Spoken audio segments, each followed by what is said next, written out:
రేవంత్ రెడ్డి అనే ఒక్కను తెలంగాణ ప్రజలు కుక్కటి వేళ్లతో పెకిలించే రోజులు దగ్గరలోనే ఉన్నాయని మాజీ మంత్రి పొన్నాల లక్ష్మయ్య విమర్శించారు.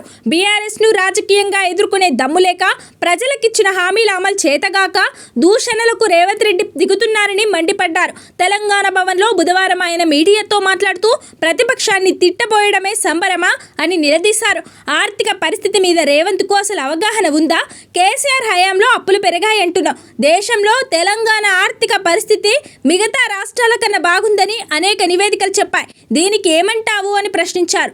ఆర్థిక పరిస్థితిపై తనతో చర్చకు వస్తావా రేవంత్ అని సవాలు విసిరారు. బీఆర్ఎస్ మొక్క కాదు, మహావృక్షమని పొన్నాల లక్ష్మయ్య తెలిపారు. ఆ మహావృక్షాన్ని అంతం చేయడం రేవంత్ వల్ల అవుతుందా అని ఎద్దేవా చేశారు.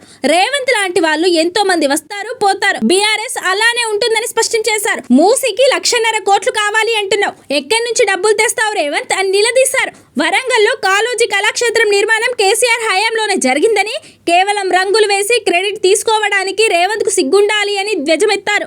కేసీఆర్ మొక్క కాదు అని, రేవంతే పిల్ల మొక్క అని, దాని వేళ్లతో సహా పీకేసీ రోజు త్వరలోనే వస్తుందని పొన్నాల లక్ష్మయ్య తెలిపారు.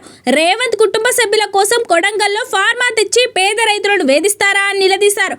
ఎప్పుడైనా భూసేకరణ కోసం రైతులతో సీఎం రేవంత్ రెడ్డి మాట్లాడారా అని ప్రశ్నించారు. రేవంత్ పాలన ఆశ్రిత పక్షపాతంతో కూడిన పాలన అని మండిపడ్డారు. తాము కూడా గతంలో భూసేకరణ చేశామని, ఇందుకు రైతులతో గంటలు గంటలు మాట్లాడి ఒప్పించామని గుర్తు చేశారు. అసలు రేవంత్ కున్న పాలనా అనుభవం ఎంత? కేసీఆర్ గురించి మాట్లాడే స్థాయి రేవంత్ కుందా అని ప్రశ్నించారు. ఖబర్దార్ రేవంత్, ఇకనైనా పద్ధతి మార్చుకో అని హెచ్చరించారు.